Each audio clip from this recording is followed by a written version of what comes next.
안녕하세요. 예,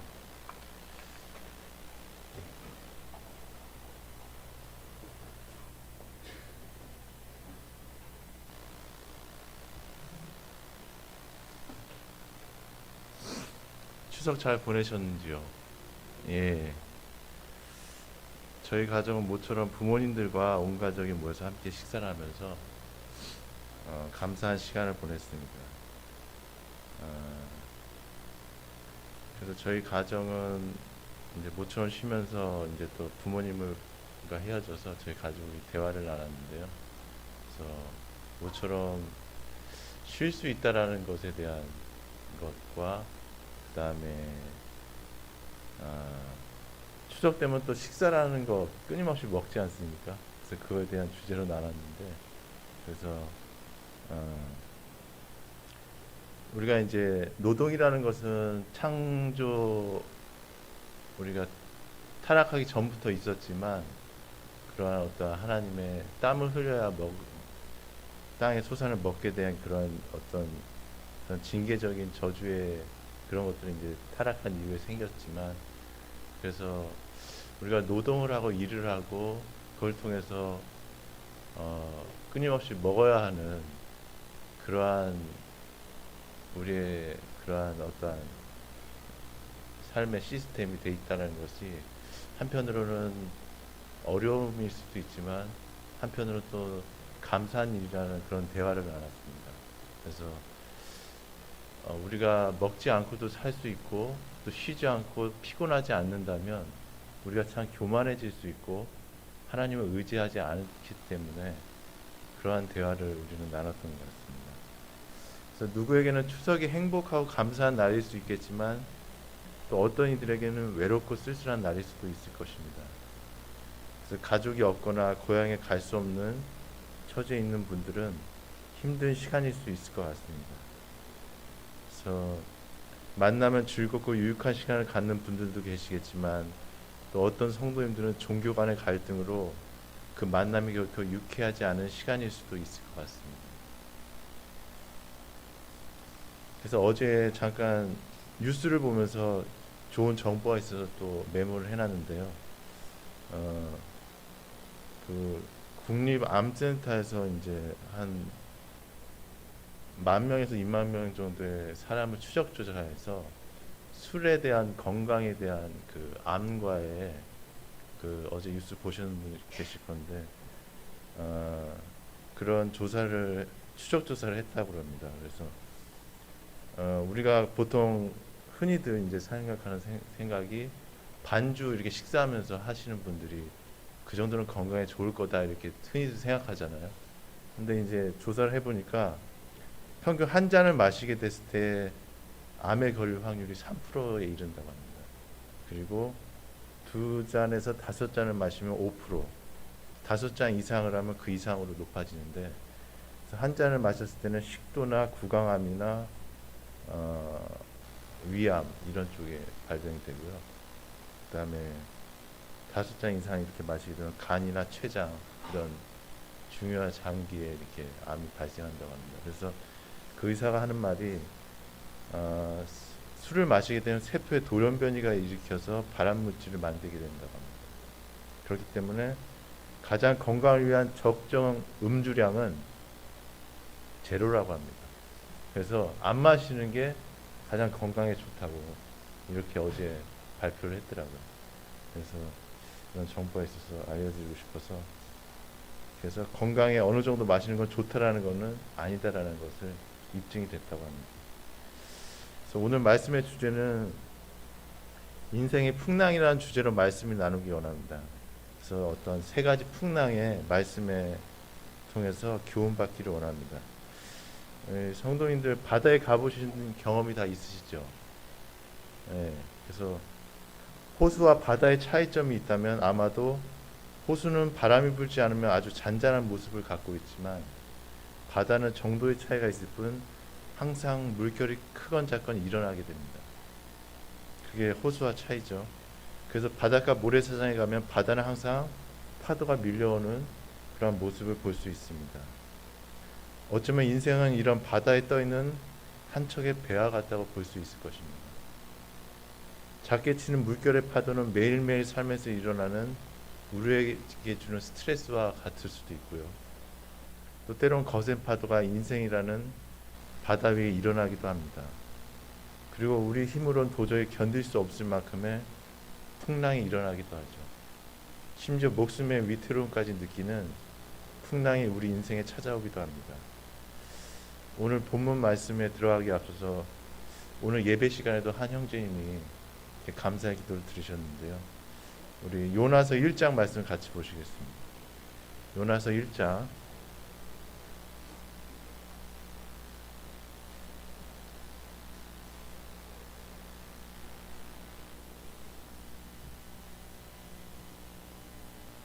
요나서 1장 구약성경 1287쪽입니다. 1장 7절부터 15절입니다. 제가 읽겠습니다. 그들이 서로 이르되 자 우리가 제비를 뽑아 이 재앙이 누구로 말미암아 우리에게 임하였나 알아보자 하고 곧 제비를 뽑으니 제비가 요나에게 뽑힌지라. 무리가 그에게 이르되 청하건대 이 재앙이 누구 때문에 우리에게 임하였는가 말하라.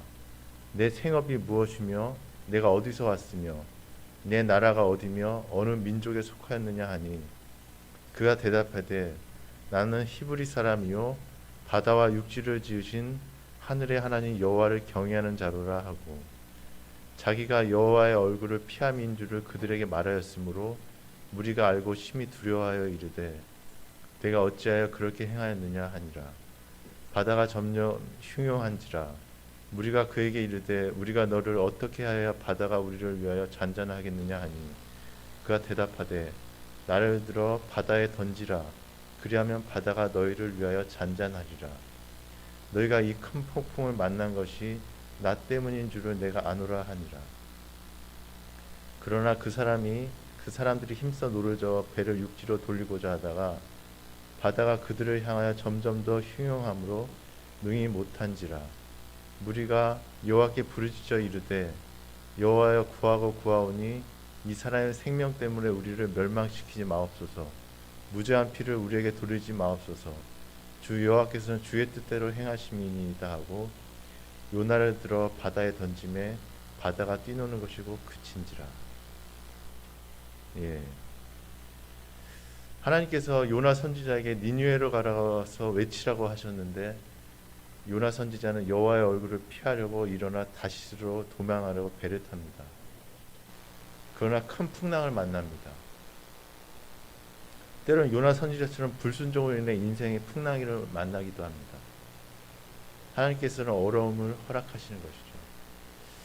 그래서 4절에 보시면 여호와께서 큰 바람을 바다 위에 내리심에 바다 가운데에 큰 폭풍이 일어나 배가 거의 깨지게 된지라.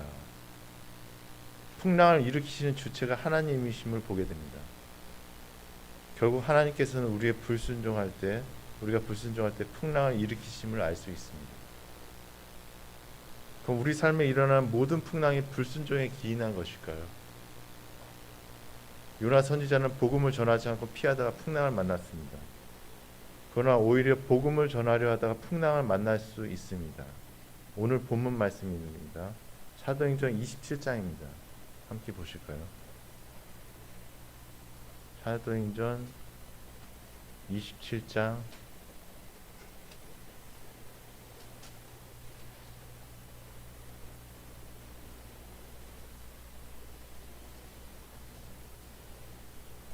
9절에서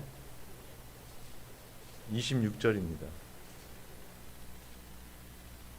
이거는 교독을 하겠습니다. 제가 먼저 읽겠습니다. 9절에서 26절입니다.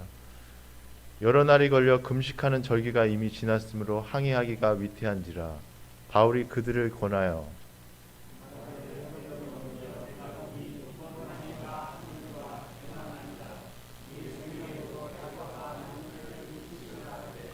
백부장이 선장과 선주의 말을 바울의 말보다 더 믿더라.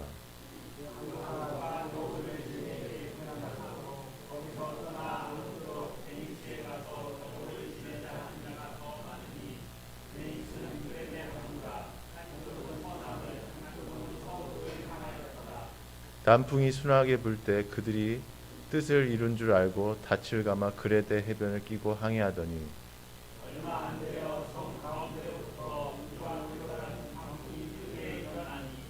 배가 밀려 바람을 맞춰 갈 수 없어 가는 대로 두고 쫓겨가다가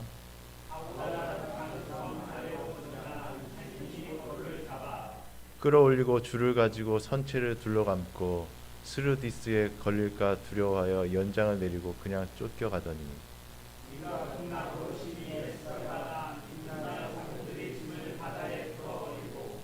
사흘째 되는 날에 배의 기구를 그들의 손으로 내버리니라.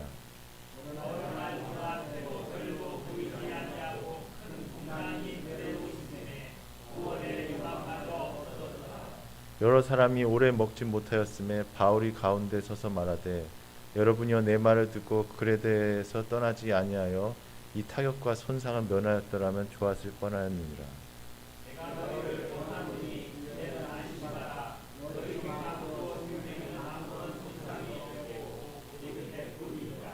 내가 속한 바 곧 내가 섬기는 하나님의 사자가 어젯밤에 내 곁에 서서 말하되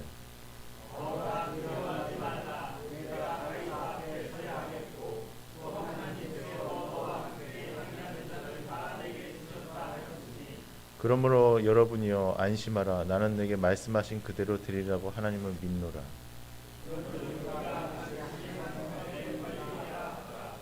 예.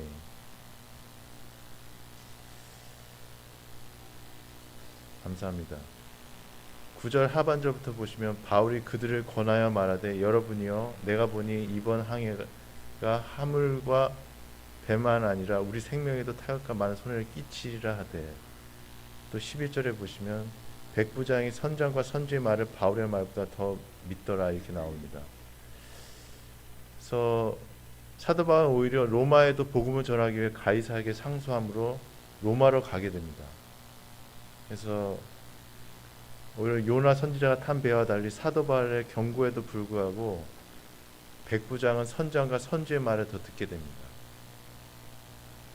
그래서 20절, 21절에 보면 여러 날 동안 해도 별도 보이지 아니하고 큰 풍랑이 그대로 있음에 구원의 여망마저 없어졌더라.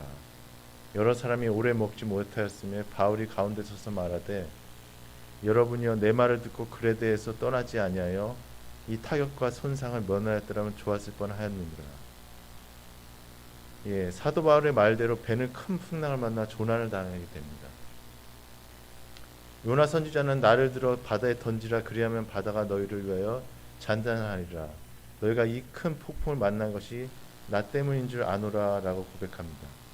실제로 요나를 들어 바다에 던짐에 바다가 뛰노는 것이 곧 그칩니다. 그러나 사도 바울은 오히려 어젯밤에 나타난 천사의 말을 통해 하나님에 대한 믿음으로 275명의 배에 탄 사람들을 안심시킵니다. 우리는 여기서 두 가지 교훈을 얻을 수 있다고 생각합니다. 사람 때론 다른 어떤 누군가가 어떤 어려움과 고난을 당할 때 쉽게 판단해 버리는 경향이 있습니다. 때론 요나처럼 불순종으로 기인할 수도 있지만 사도 바울과 같은 경우도 있을 수 있다는 것을 우리는 잊지 말아야 할 것입니다. 그래서 로마서 14장 10절에서 13절에 이렇게 말씀하고 계십니다. 내가 어찌하여 내 형제를 비판하느냐 어찌하여 내 형제를 업신여기느냐 우리가 다 하나님의 심판대 앞에 서리라. 기록되었으되 주께서 이르시되 내가 살았노니 모든 무릎이 내게 꿇을 것이요 모든 혀가 하나님께 자백하리라 하였느니라. 이러므로 우리 각 사람이 자기 일을 하나님께 직고하리라. 그런즉 우리가 다시는 서로 비판하지 말고 도리어 부딪힐 것이나 거칠 것을 형제 앞에 두지 아니하도록 주의하라.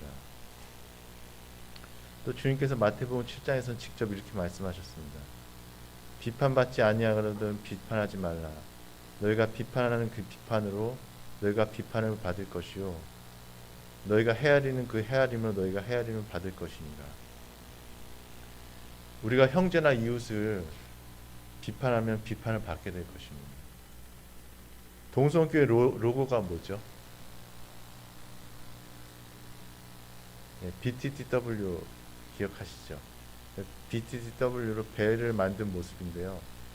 그래서 인생은 바다 위에 떠 있는 배와 같다고 아까 말씀드렸습니다. 풍랑이 없는 인생은 없습니다. 그래서 내가 잘못해서 풍랑을 만날 수도 있고 또 다른 사람의 잘못으로 인해서 풍랑을 만날 수도 있습니다. 그러나 모든 풍랑이 하나님의 주권 아래에 있다는 것입니다. 요나의 경우는 어떻게 되었지요?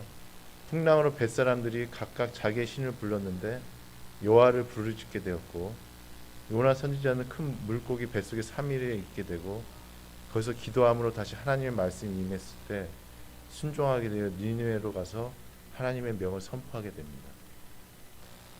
사도 바울의 경우도 결국 멜리데 섬에 무사히 구조되고 배에 탄 사람들과 섬 원주민들에게 하나님의 살아계심을 증거하게 되고 결국 무사히 로마로 가게 되지 않습니까? 이처럼 중요한 사실은 하나님께서는 인생의 풍랑에 있어서 그 원인은 다를 수 있지만 그 결국을 선하게 이끄신다는 사실입니다. 어떻게 아멘이 되십니까? 예. 그래서 제가 한 큐티 책장에서 본 성경에서 발견한 길이라는 글을 잠깐 읽어드리겠습니다. 매슈 폰테인 몰이라는 분의 이야기입니다. 1800년대 중후반에 활동한 미국 해군 장교 매슈 폰테인 몰이는 말년의 어느 날 몸이 불편해 큰 아들에게 성경을 읽어달라고 부탁했습니다. 큰 아들은 시편 말씀을 읽었습니다. 시편 8편 8절에 공중의 새와 바다의 물고기와 바닷길에 다니는 거신이다.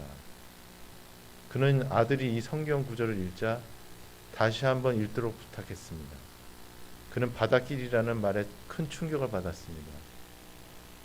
당시는 지상도로에 대한 지도는 있었지만 바닷길에 대한 지도는 없을 때였습니다. 그는 아들에게 말했습니다. 하나님이 바다에 길이 있다고 하셨으니 틀림없이 깊은 바다에 길이 있을 것이다. 자, 나하고 같이 찾아 나서자. 그가 바닷길을 찾아 떠난다고 할 때 주위 사람들은 보이지 않는 길을 어떻게 찾을 수 있겠느냐며 만류했습니다. 그러나 그는 창조주 하나님 말씀이 성경에 기록되어 있으니 꼭 찾을 것이라며 바닷길을 찾아 나섰습니다. 결국 그는 바닷길을 발견했고 인류 최초로 해양 지도를 만들었습니다. 또한 최초로 해양 물리학 교과서를 썼으며 현대 항해술의 아버지로 불리게 되었습니다.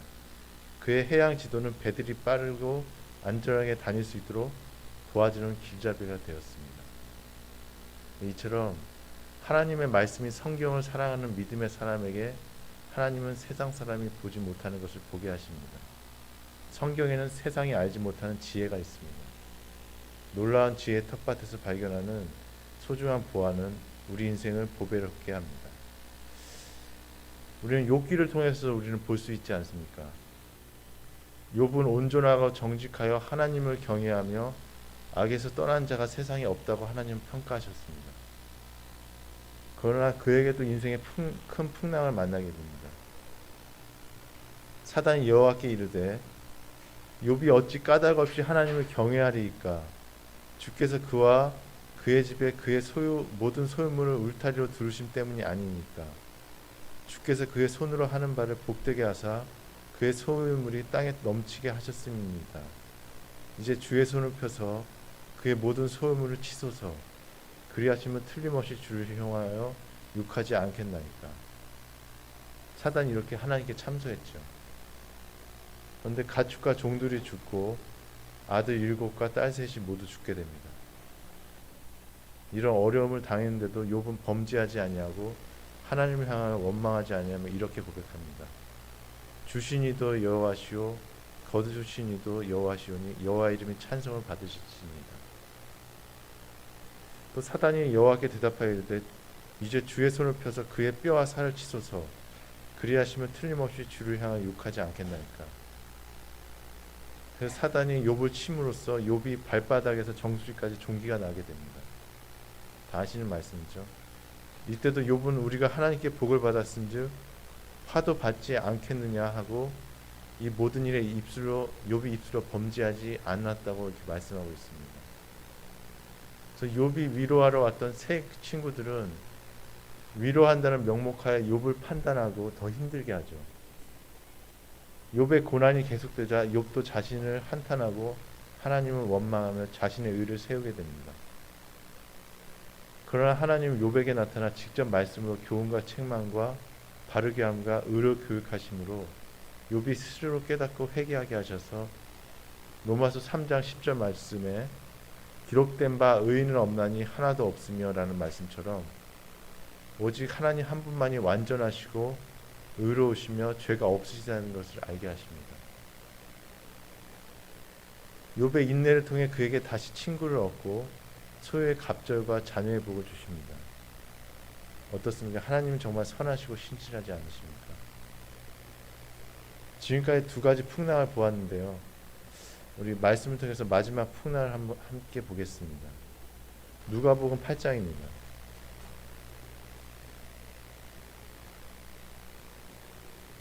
누가복음 8장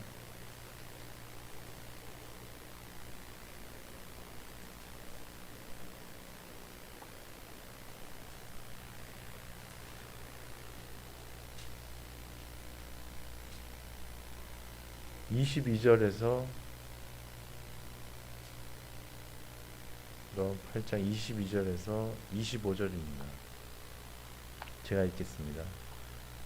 하루는 제자들과 함께 배에 오르사 그들에게 이르시되 호수 저편으로 건너가자 하시매 이에 떠나 행선할 때 예수께서 잠이 드셨더니 마침 광풍이 호수로 내리침에 배 물이 가득하게 되어 위태한지라 제자들이 나와 깨어 이르되 주여 주여 우리가 죽겠나이다 한데 예수께서 잠을 깨사 바람과 물결을 꾸짖으시니 이에 그쳐 잔잔하여지더라. 제자들에게 이르시되 너희 믿음이 어디 있느냐 하시니 그들이 두려워하고 놀랍게 여겨 서로 말하되 그가 누구에게 바람과 물을 명함에 순종하는가 하더라. 여기 말씀을 한번 주목해 보십시오. 예수님이 어디 계셨죠? 함께 배에 오르셨습니다. 그리고 예수님께서 호수 저편으로 건너가자고 말씀도 하셨습니다. 그런데 어떻게 됐죠? 네, 광풍이 내리치게 됩니다. 우리는 보통 주님께서 함께 하시면 풍랑이 없을 거라 생각할 수 있습니다. 또 주님이 말씀하시면 풍랑이 없을 거라 생각할 수 있습니다. 그러나 그렇지가 않습니다. 예수님께서 배 함께 타고 계셨고 주님이 가자고 말씀도 하셨지만 풍랑이 일어났습니다. 우리가 주님과 동행하고 그분의 말씀에 따라 삶을 살아갈 때도 인생의 풍랑에 닥칠 때가 있을 수 있습니다. 때로는 우리의 믿음의 현지소를 깨닫게 하시고 하나님의 어떠하심을 드러내게 하시려고 우리를 더 성장시키기 위해 우리를 시험하실 때가 있으십니다. 그래서 여기에는 너희 믿음이 어디 있느냐 이렇게 25절에 말씀하셨지만 마태복음 8장에서는 믿음이 적은 자들아 이렇게 말씀하셨고요. 마가복음 4장에서는 너희가 어찌 믿음이 없느냐 이렇게 말씀하셨습니다. 그래서 어떻게 보면 인간적인 믿음을 갖는다는 것, 그것은 하나님 보실 때, 주님 보실 때 믿음이 아예 없다고 보시는 거죠. 그래서 믿음은 그 대상이 중요하다고 생각합니다. 그래서 믿음이 한 겨자씨만큼만 있으면 이 산을 명하여 여기서 저기로 옮기라 하여도 옮길 것이요 또 너희가 못할 것이 없으리라. 정말 우리의 믿음이 그 대상이 올바로 돼 있다면 겨자씨 하나의 믿음이 있을지라도 엄청난 일이 일어날 것이라고 생각이 듭니다. 그렇지만 그 믿음의 대상이 잘못되어 있다고 한다면 우리가 갖는 믿음은 하나님 보실 때 믿음이 아예 없다, 적다, 어디 있느냐 주님이 이렇게 표현하고 계십니다. 그래서 베드로전서 1장에 보시면 그러므로 너희가 이제 여러 가지 시험으로 말미암아 잠깐 근심하게 되지 않을 수 없으나 오히려 크게 기뻐하도다. 너희 믿음의 확실함은 불로 연단을 하여도 없어질 금보다 더 귀하여 예수 그리스도께서 나타나실 때에 칭찬과 영광과 존귀를 얻게 할 것이니라. 그래서 아는 것과 믿는 것은 다릅니다. 출애굽한 이스라엘 백성이 가나안 땅에 대한 약속을 받았지만 모두 그 땅에 들어가지는 못했습니다. 많은 사람이 복음을 듣지만 모두 구원받는 것은 아닙니다.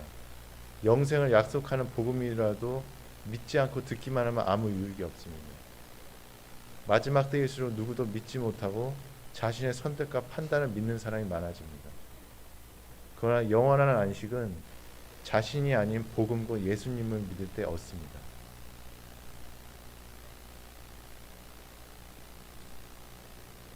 그래서 사람과 하나님의 가장 큰 차이가 무엇이라고 생각하십니까? 사람은 악한 의도를 가지고 사람에게 대할 수 있지만 하나님은 절대 그렇지 않으시고 범사의 선한 의도와 목적을 가지고 사람을 대하신다는 것을 결코 잊어서는 안 될 것입니다. 그래서 이 부분도 저는 추석 때 가족들과 좀 나눈 내용이기도 한데요. 그래서 성도의 신앙과 인생의 생각, 행동, 습관의 모든 영역에서 저는 가장 밑바닥에 있는 부분이 바로 이런 부분이라고 생각합니다. 과연 하나님은 선하신가? 하나님은 정말 선한 동기와 목적을 가지고 계신가? 이런 싸움이라고 생각합니다. 그것이 가장 근간을 이룬다고 생각합니다. 그래서 우리는 인간 관계에 있어서 내 자신도 그렇고 상대방도 나에게 어떤 악한 의도를 가지고 사람을 하기 때문에 우리는 기본적으로 하나님도 그럴 것이다라는 그런 막연한 생각을 갖게 됩니다. 이것이 가장 신앙의 걸림돌이라고 생각이 들고요. 또 가장 우리가 깨져야 할 부분이라고 생각합니다. 이런 것들이 사람의 어떤 행동이나 습관을 낳는다고 저는 생각을 합니다. 그래서 이런 부분을 저희가 바꾸기 위해서는 첫째로 하나님의 말씀이 가장 필요하고요. 그래서 우리의 말씀과 기도의 삶이 중요하고 또 하나님을 삶 속에 경험함으로써 얻는 그런 하나님에 대한 어떤 상이 바뀌어야 되고요. 그리고 다른 믿음의 선진들이나 동시대를 살고 있는 성도나 다른 사람들의 삶의 본을 통해서 우리는 죽을 때까지 이런 영적인 싸움을 해야 된다고 생각합니다.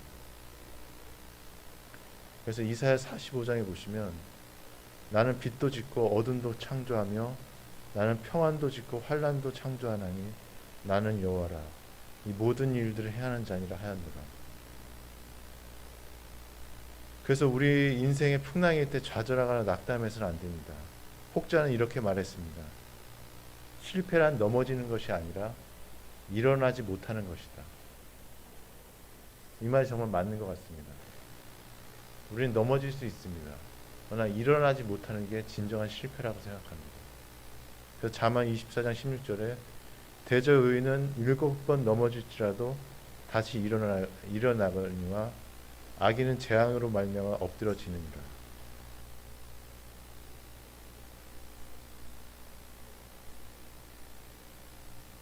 사실 저에게도 인생을 뒤돌아보니까 어떤 풍랑이 있었던 것 같아요. 근데 풍랑은 사실 외부로부터 자연을 보면 일어나지만 사실 저 같은 경우는 저와의 싸움이 가장 많았던 것 같습니다. 풍랑이 내 안에 있었던 것 같아요. 그래서 내 안의 죄성 그런 것과의 싸움.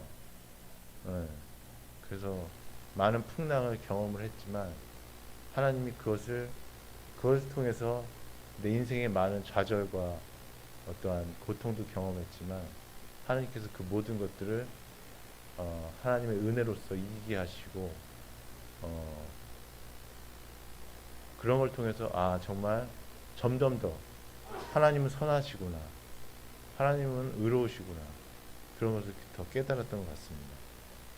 로마서 8장 28절에도 보시면 우리가 알거니와 하나님을 사랑하는 자 곧 그의 뜻대로 부르심을 입은 자들에게는 모든 것이 합력하여 선을 이루느니라. 이 사실을 믿어야 합니다. 그러면 언젠가는 풍랑이는 바다를 지나 잔잔한 호숫가로 인도하실 날이 있을 것입니다. 믿음의 선진들의 삶이 그랬습니다. 아브라함도 그랬고요. 야곱은 어땠습니까? 그도 많은 시련이 있었지만 말년에 요셉을 만나고 애굽에서 평안한 삶을 살다 그렇게 하나님 품으로 갔습니다. 요셉도 마찬가지고요. 욥도 그렇고요. 다윗도 그랬고 다니엘도 마찬가지입니다. 우리에게 풍랑은 하나의 과정일 뿐입니다. 잠언 1장 33절에 보면 오직 내 말을 듣는 자는 평안히 살며 재앙의 두려움이 없이 안전하리라. 그래서 우리의 삶이 언제나 풍랑만 있는 것은 아닙니다. 궁극적으로 하나님은 우리에게 평안과 기쁨과 행복을 가져다 주길 원하시죠. 그래서 히브리서 11장 16절에 보면 믿음이 없이는 하나님을 기쁘시게 하지 못하나니 하나님께 나아가는 자는 반드시 그가 계신 것과 또한 그가 자기를 찾는 자들에게 상 주시는 이심을 믿어야 할지니라. 어떤 풍랑이 닥쳐오더라도 하나님의 신실하심을 의지하고 하나님의 선하신 주권 아래 인내하시는 동성교회 성도님들이 되시길 주님의 이름으로 축원합니다. 이상으로 말씀을 마치겠습니다.